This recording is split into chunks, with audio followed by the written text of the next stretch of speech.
أعوذ بالله السميع العليم من الشيطان الرجيم بسم الله الرحمن الرحيم والصلاة والسلام على رسول الله محمد بن عبد الله وعلى آله وأصحابه وسلم تسليما كثيرا. إخواني وإخواتي في الدين, chers frères et sœurs en islam, nous vous saluons avec meilleure des salutations qui est Assalamu alaikum wa rahmatullahi ta'ala wa barakatuh. Nous demandons à Allah subhanahu wa ta'ala sa protection contre les satans lapidés. Nous demandons à Allah subhanahu wa ta'ala salut et paix sur le prophète Mohammed, ainsi que sa famille et ses grands disciples, Abu Bakr Siddiq, Omar, Ousmane et Ali, qu'Allah les agrée tous, et ainsi que tous les disciples, femmes comme hommes, et tous ceux qui vont le suivre jusqu'au jour de la résurrection. Chers frères et sœurs en islam, nous allons vous parler aujourd'hui de notre 19e épisode de notre saison 3 sur l'interprétation des rêves selon l'islam. Qu'Allah fasse que ce soit bonheur pour moi et pour vous. Nous sommes aujourd'hui, nous parlons, chers frères et sœurs en islam, d'un zèbre. Nous allons parler des zèbres. Ça nous parle de plusieurs interprétations diverses. Qu'Allah fasse que ce soit bonheur pour moi et pour vous. Amen.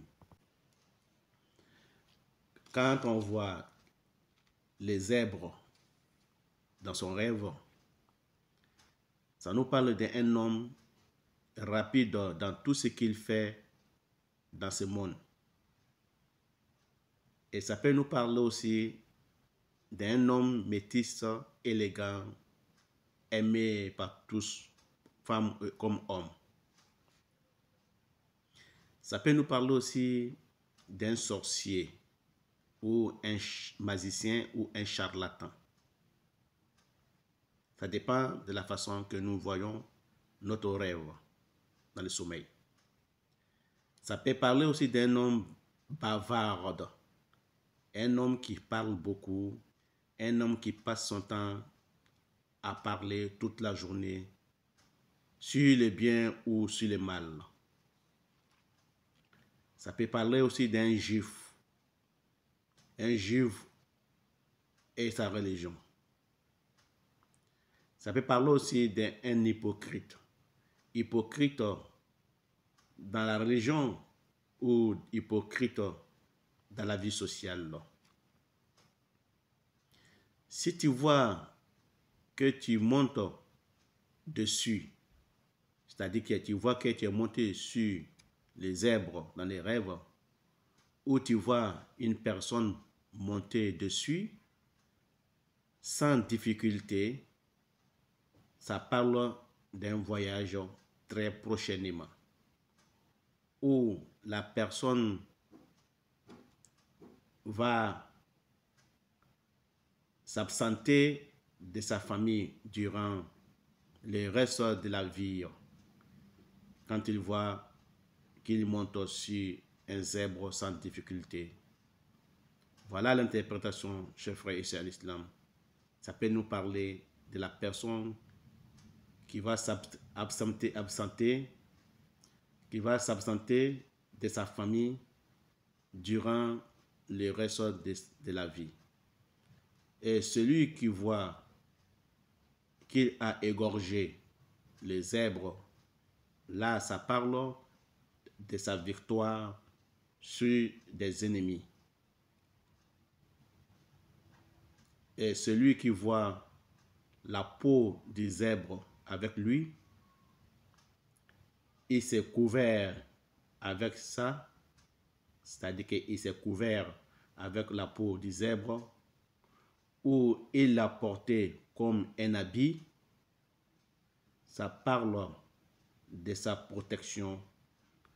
Il sera protégé par Allah contre toute attaque et tout ennemi.